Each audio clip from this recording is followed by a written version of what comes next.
of SEVA VentRounds is called "What is Inspiration?" And what we're doing now is to put little snippets of information related to mechanical ventilation to help our readers and our trainees to get a better idea of where we're going, and then talk about it as we're interpreting some of the waveforms.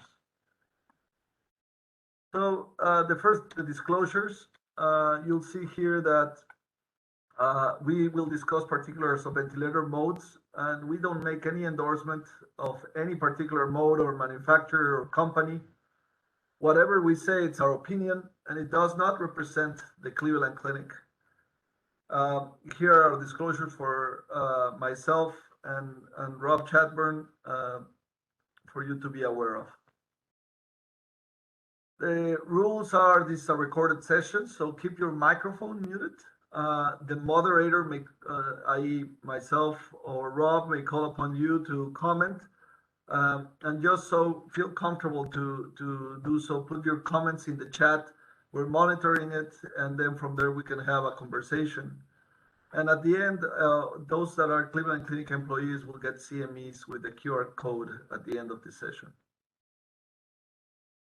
So I thought that we would start with a common question, or actually not a common question, but a challenging sometimes situation in which we are trying to define what is inspiration.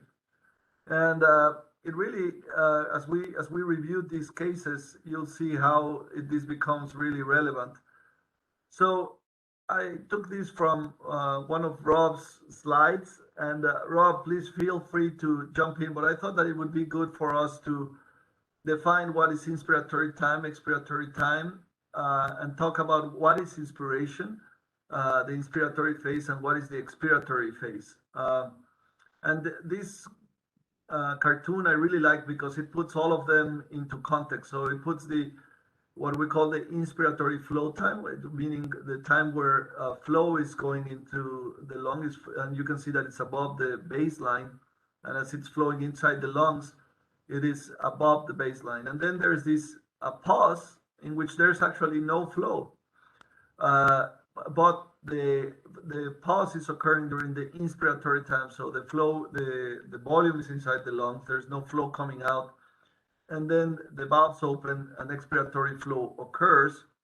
And you could, if you came and press a button, actually activate an expiratory pause time. And so the addition of an inspiratory flow time plus the inspiratory pause time gives you the full inspiratory time, and the addition of expiratory flow time plus expiratory pause time gives you the expiratory time.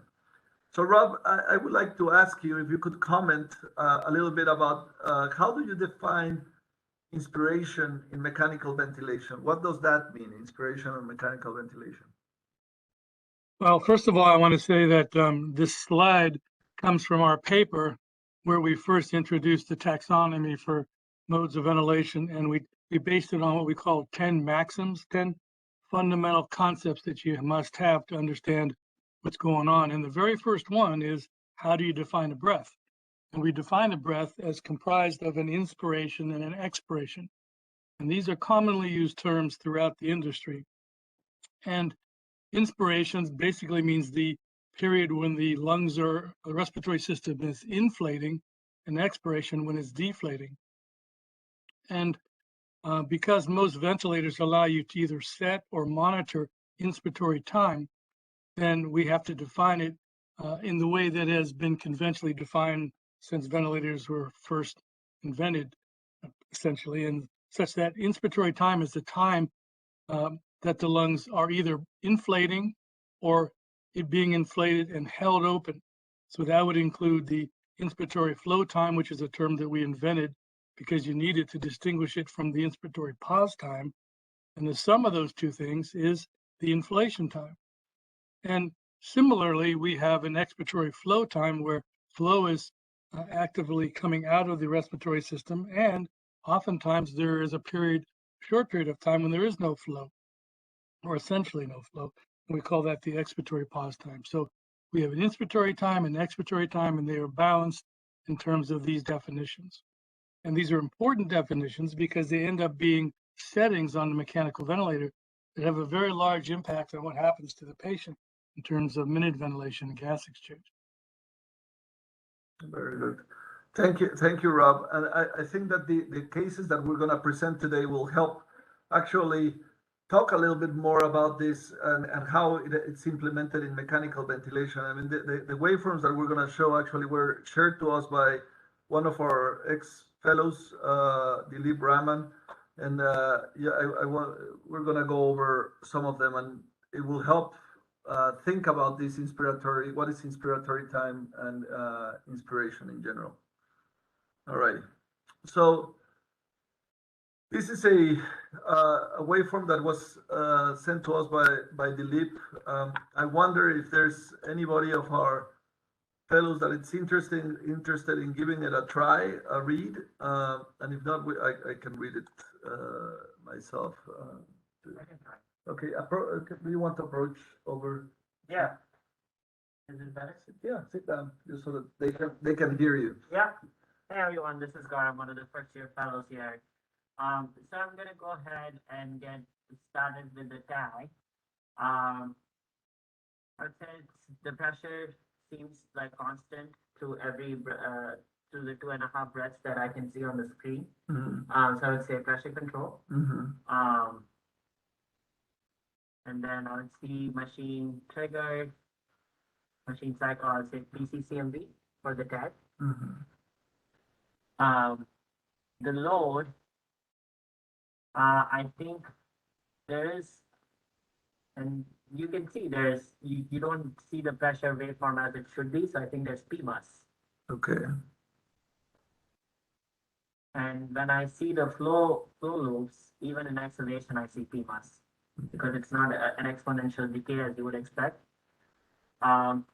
And now we go to PV discordance to see if there's any abnormal triggers. So I'm looking at the flow. I usually try to look for color change, but I don't see like any patient-initiated breaths here.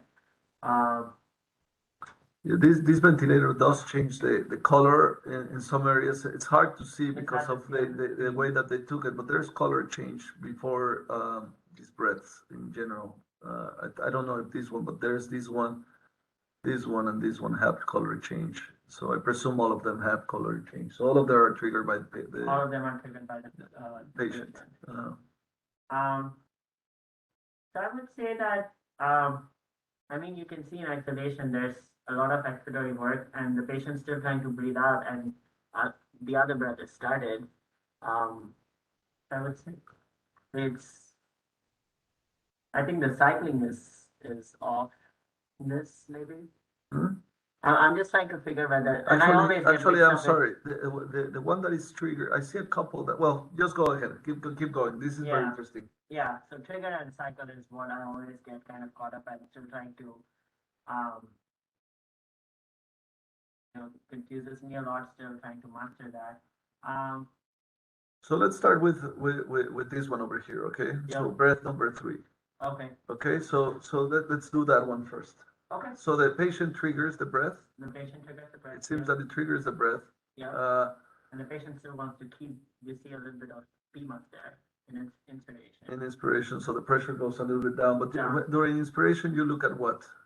You look at the flow. At the flow, right? Yeah. So is there evidence of PMUS during the flow? Not on breath number 3. So maybe, yeah. So it should look perhaps like this, right? Yeah. Right. So all of this is PMUS. Mm-hmm. So the patient triggered, right? That breath. So in this one, you would say the trigger is normal, early or late, or false or failed. It's definitely not false or failed. Okay. I would say it's normal trigger. You would say normal. Okay. So Yeah. we have a vote for normal. Okay. In the same breath, we're focusing only on breath number 3. Okay, just so that it's easy for you. During inspiration, do you see work shifting? Yeah. you see some degree of work shifting? Yeah. Okay. During the cycle, is it normal, early, or late?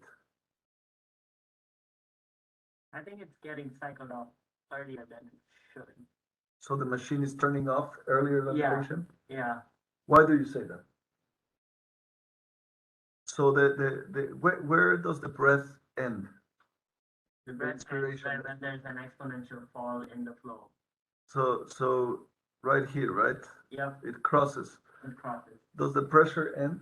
No, So who finishes first? the patient is finishing first. So what type of cycle is that? Late cycle. Late cycling, excellent. And then in expiration? There it works because you would see like an exponential decay, but you're seeing like with curve. Mhm. Yeah. Very excellent. Now come and look at the next breath. So now the patient is Triggering. again trying to get a breath in, right? Mhm. And is the breath on the top pressurizing, or No, it's from the it's a failed trigger.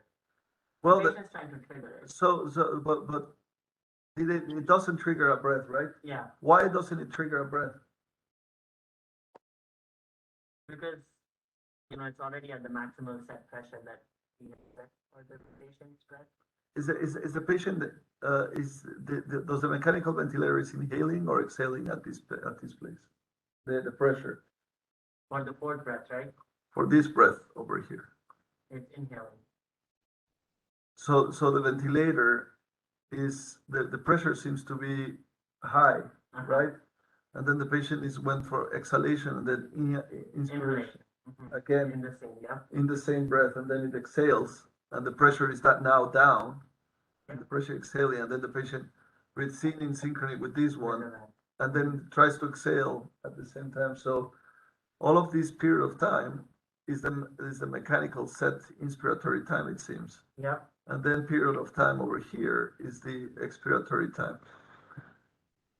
Yep.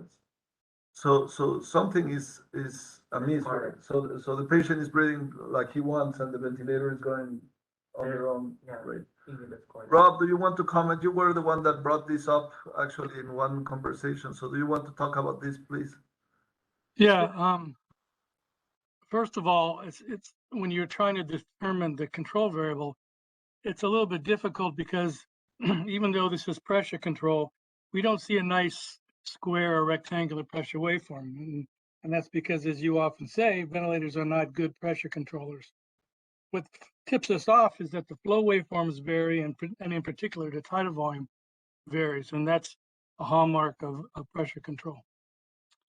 What is the outstanding feature of this pattern here is that we see long mandatory breaths because of a preset inspiratory time, and we see a series of short spontaneous breaths. And this all gets back to your first slide where we say, well, how do we know what a breath is? Well, a breath is defined in terms of the flow waveform. So every time flow crosses zero, that demarks a period. So the period when flow is going positive and crosses zero, and then it starts going negative and crosses zero, that is an inspiration. And then the period when it goes through zero and is negative and then goes positive through zero, that's the expiration.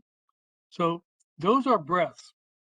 Those in this case happen to be spontaneous breaths, which are happening approximately twice the rate of the mandatory breaths. Now, the mandatory breaths are also associated with zero flow crossings, but they're harder to appreciate because what we have here is a preset inspiratory time, and you can see it probably more clearly on the pressure waveform. We have the rapid increase in pressure and then the rapid decrease in pressure. So yes, that highlights the fact that the set inspiratory time is way longer than the neural inspiratory time on this patient. I think that's the take-home message. And again, the way we identify this is by knowing the definition of what a breath is in terms of the zero crossings of flow. So this is a really interesting waveform for us because essentially the patient has a high, as Rob said, a very long inspiratory time, and he's inhaling and exhaling during that the inspiratory pressure, right? One high time. So this looks actually like if there was a APRV of sorts. So the patient is breathing on top and then on the bottom. on its own. And the reason for that is actually down here. And you don't see this very often. And I frankly invite anybody to give me a good rationale why we would have this in a model, unless you're trying to do it purposefully, in which instead of setting an I time, they set an I to E ratio. And so it's a fixed I to E ratio on the ventilator. So the patient breathes out of sync with it. I'm sorry. I mean, at least in my limited knowledge, usual I time should be 1 to 2, 1 to 3. And when you're trying to inverse that or equalize that ratio, it's usually because you want to give them more oxygen if there's an oxygenation problem. Yeah, you want to You're trying to increase do the inverse ratio ventilation. like or that would be an equal ratio, but it would Right. be 1 to 1, and so it increases the mean airway pressure without a doubt. But in this case, the patient is going faster. So Rob, can you comment a little bit about why this is not IMV?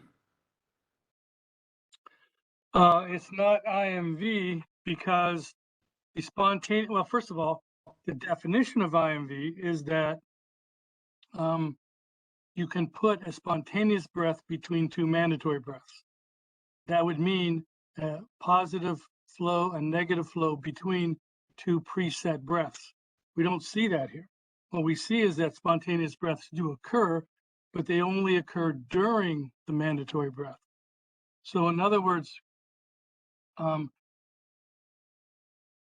for IMV, you could have spontaneous breaths between two mandatory breaths, and it would not affect the rate of the mandatory breaths, or at least it wouldn't increase it. Here, we see that the increasing patient triggering effort will increase the number of mandatory breaths. So that's another distinguishing feature of IMV and CMV.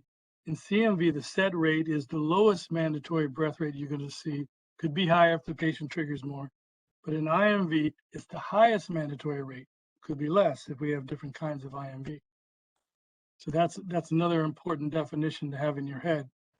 The distinction between CMV and IMV in terms of how many mandatory breaths you get relative to the setting. Yeah. Very good. So, Rob, what you're and here comes the question. So you would agree that this is an inspiration over here, right?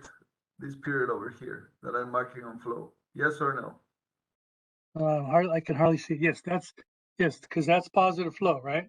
Right. Positive flow always means inflation. So how would you call this period in the pressure? Inspiration too?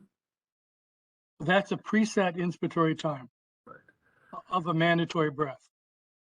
So that's a mandatory breath, and it may create positive or not positive flow, right? Yeah, what you're pointing out here is that the definition of inspiratory time depends, right? So you can have a preset inspiratory time, and you can have a spontaneous breath inspiratory time. It just depends on the context. Very good. Thank you, Rob. Ariel's been making some comments about, he calls it a floating valve, or how could you have these spontaneous breaths during a mandatory pressure control breath? And it's what more commonly called an active exhalation valve.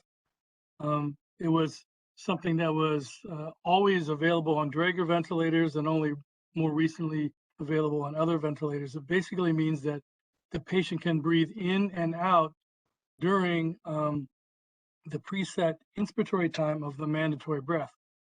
Now, back in the days of the Servo 300, many, many years ago, one of the first adult ventilators to provide pressure control for adults, they would certainly allow the patient to breathe in during a mandatory breath and get more volume, for example, and more flow, but they would not let the patient breathe out.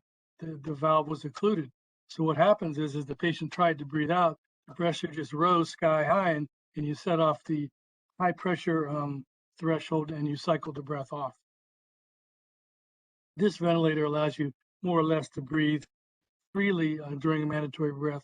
Some ventilators, like the Servo, only let you do it if you can cross a threshold of 3 centimeters of water pressure. So again, there's no standardization.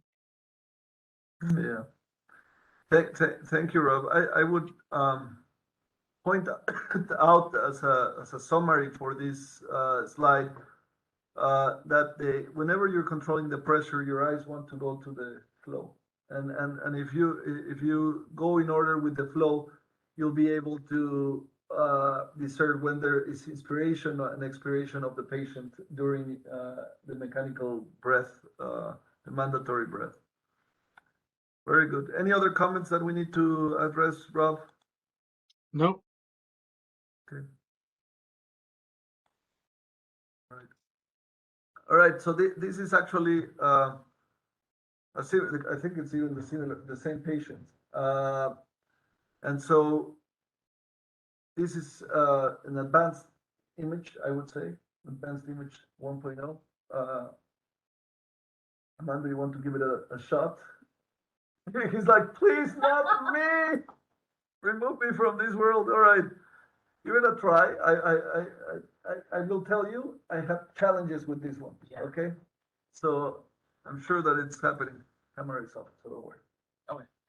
All right, let's give this a shot. So the tag is the most tricky part here.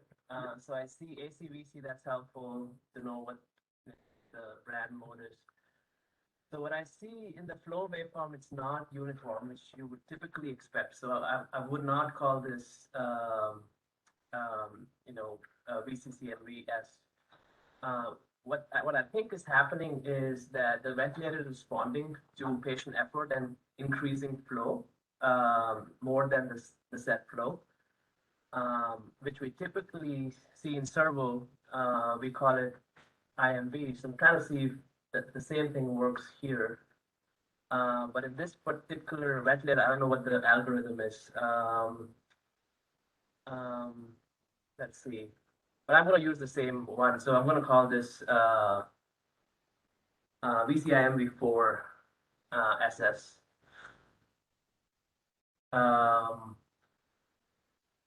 So the load is inspiration is I see PMAS, all of them. I hardly see any expiration, but seems pretty elastic because it's the time constant seems pretty small for whatever I can see. So PV discordance trigger seems okay. I would say normal. Inspiration is work shifting, some work shifting. Mild. Cycle is late. And see no expiratory work. And just to kind of finish, the third breath is it's a bit odd. I'm not sure what's going on there. This is especially peculiar. Everything else sort of makes sense to me, but here, I don't think it's a mechanical breath because the machine doesn't pressurize. So I don't know. That's a missed trigger. Yeah, this one I have no idea why I missed. Yeah, this is one of those waveforms that I don't know. It brings a little bit of nightmarish behavior, right? What are we dealing with? I think we all agree that this doesn't look like the flow is being controlled. And even when and that there is evidence of a trigger of effort from the patient. So I'm going to focus on the first line because it helps us a reference, right? If you grab the first line, you can see. I mean, it's shaded. Let me change color because that is going to get lost on there. So I'm going to use a red color. So all of this area in yellow is sabotaging us a little bit, but you can see how the pressure probably drops below the baseline right here, right? And when it drops, it means that the patient is doing inspiratory effort, and you actually can see the flow go up that the patient is doing. And now as the patient is doing inspiration, you see that the pressure is not rising. Actually, it takes a while, and then it seems that the flow from the patient, the ask from the patient goes down, and then it comes into this descending kind of ramp that keeps going for a while, and the pressure actually rises pretty rapidly up. I mean, it's not a gentle rise. It's a pretty massive rise that the patient is having. It goes from around 5 of PEEP all the way to 45 in pressure. So that tells you that there's something going on. I mean, one of the loads is high, either the elastic or the resistive. And if you see the flow is descending at a certain rate, and then the mechanical breath ends, cycles off, and then another, and I don't know if it's another effort occurs, but you see this again, this little ask of flow, and you can see the difference between those two. Then comes this one, in which actually you can see again that drop in effort, but instead of giving you a breath, it seems that the machine says, go to hell, right? Yeah. I'm not gonna give you anything. And even though the patient is sucking and it's generating some flow, the pressure goes below the baseline. The patient gives up and then exhales, which actually brings the pressure up. So something, either a safety mechanism like a Minimum E time. time Yeah. that said, you know, you're not going to get a breath here because you didn't have enough time. And the patient goes against the ventilator, exhales. And then the next one, it actually, you can see how it does drop the pressure. And again, now you see again how it's taking a fair amount of time for the ventilator to actually pressurize. And once that the effort of the patient goes down is when the ventilator starts pressurizing. So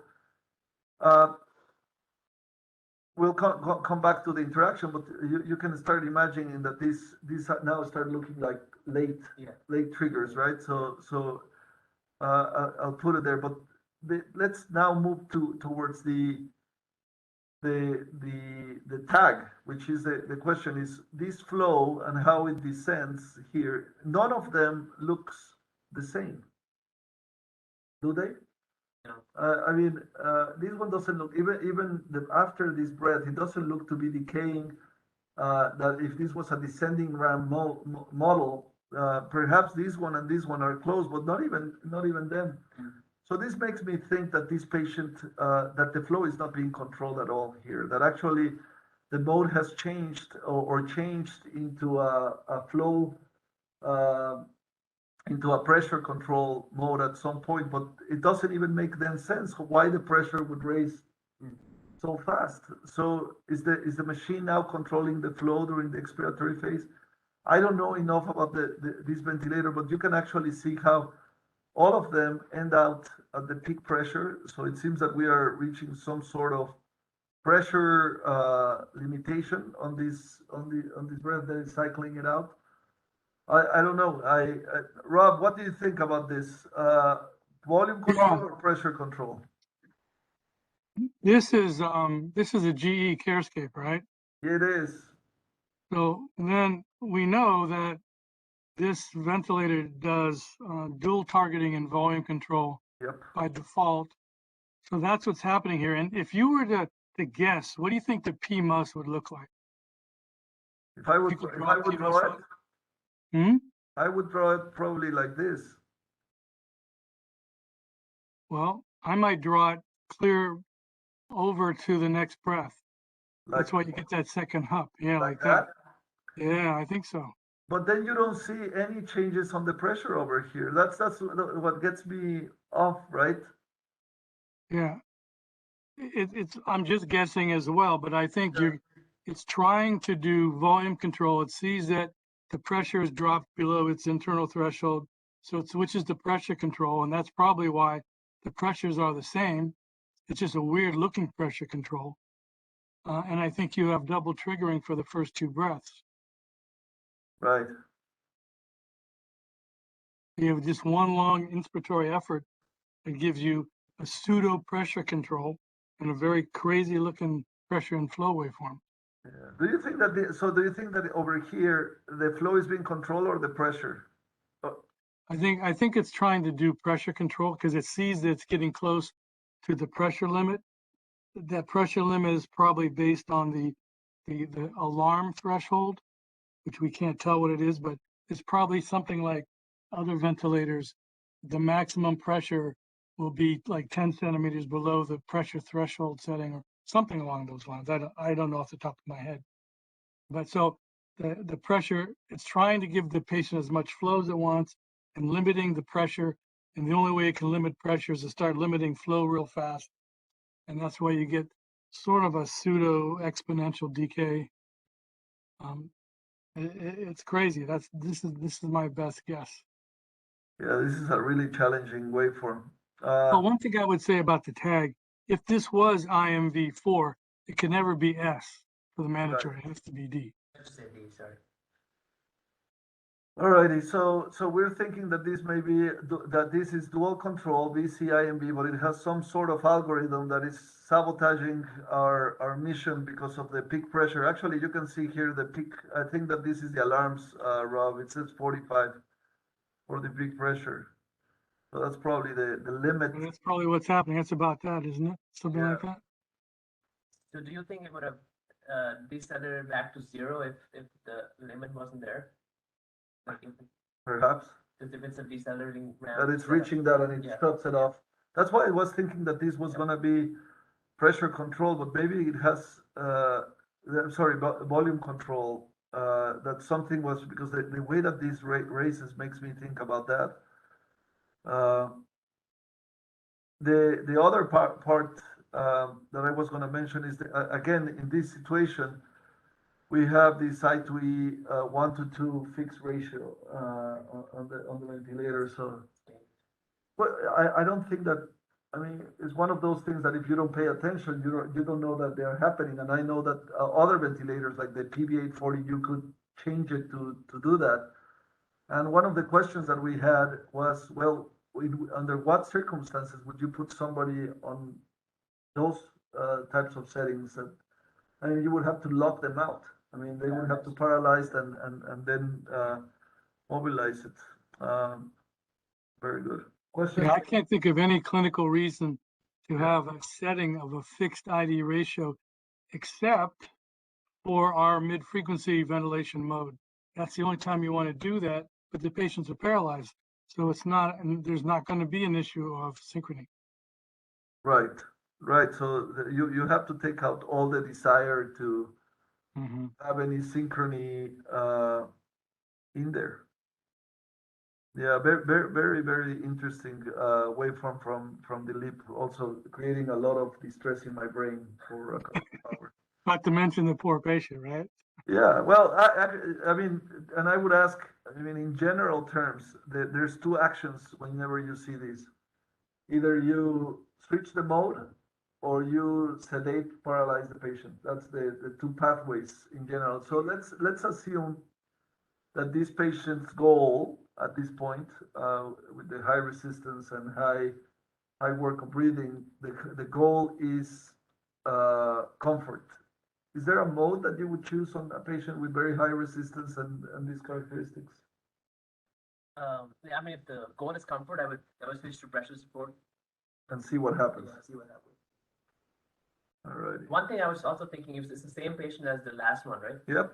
So even from the last one, we can tell that the patient I time was very low because he has two patient breaths within that machine breath.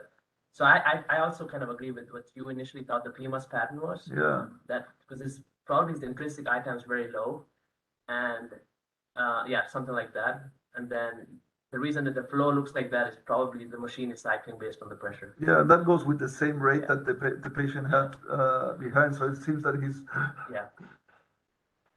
pulling in and out really fast, and then probably actively exhaling at or trying to do so, and that's why you get those high. Very interesting, very challenging. Very good. Thank you. All right, this is a cool one. This is from the CCF lab, meaning from us in one of our patients. I wonder if there's anybody that wants to give it a try to read it.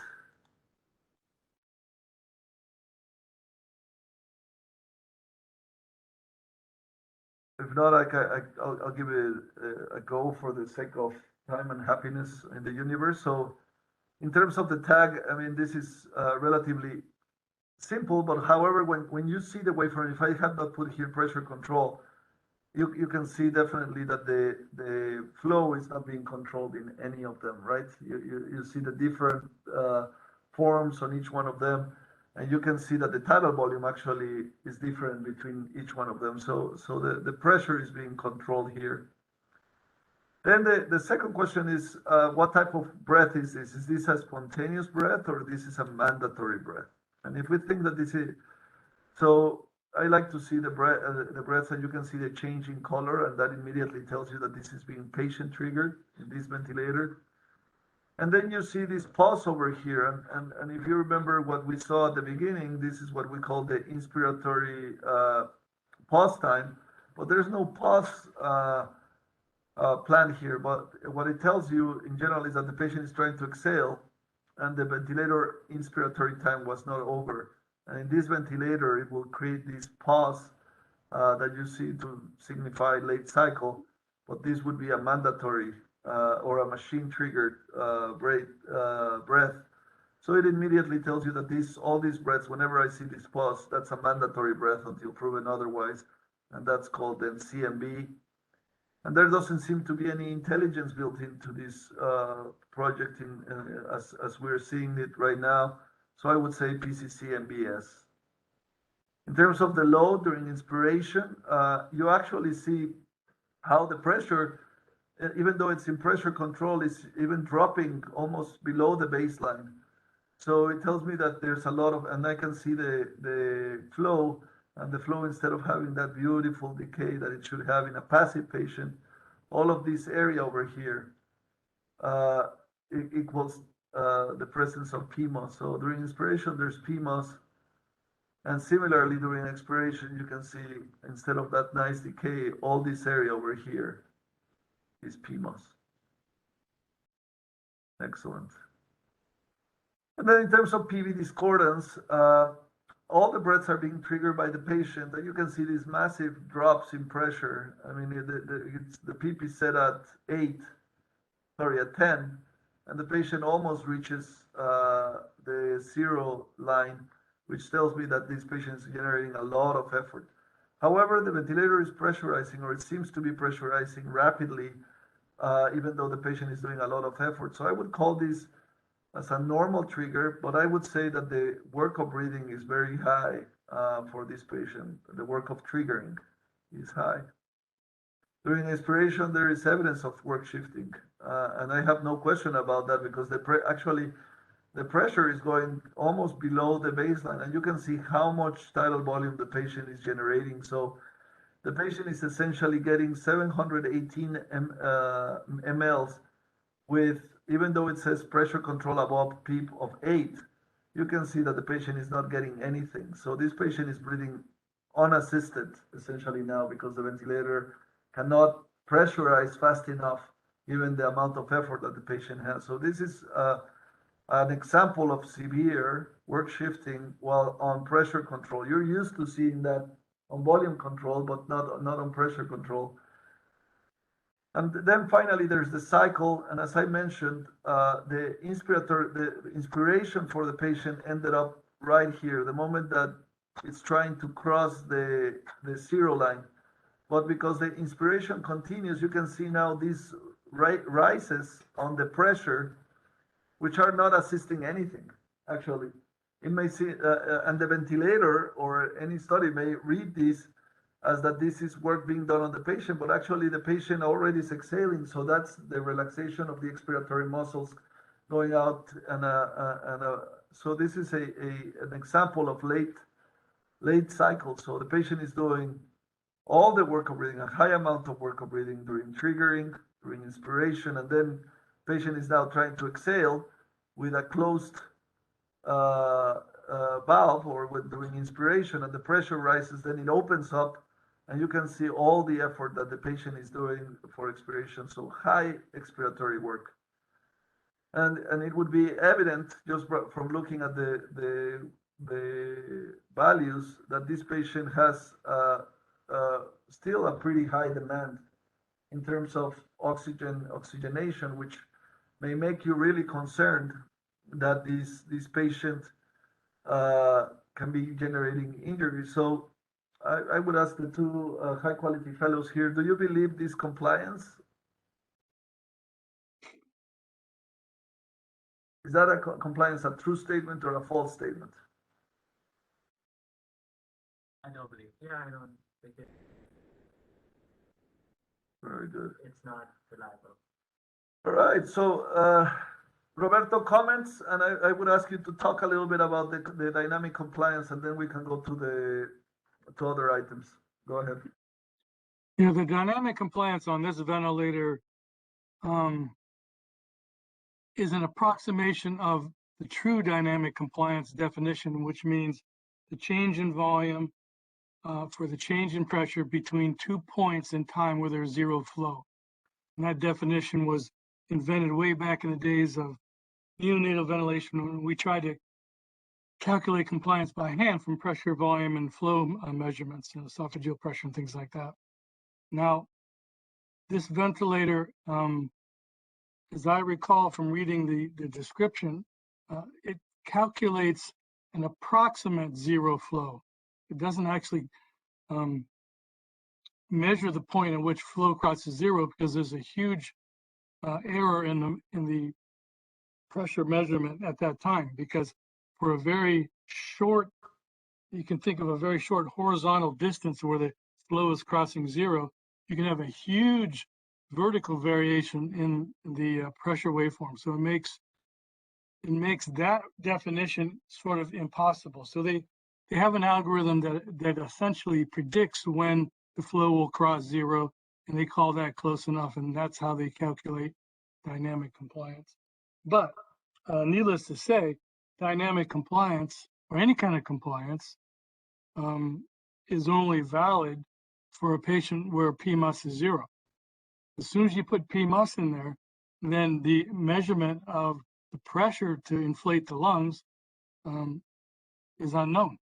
The P vent is decreased or augmented, or you're not calculating the entire pressure that's causing the inflation, because the P vent is being augmented by PMUS, and the ventilator doesn't know what PMUS is. So anytime there's PMUS above zero, the resistance and compliance measurements displayed by the ventilator are going to be unreliable.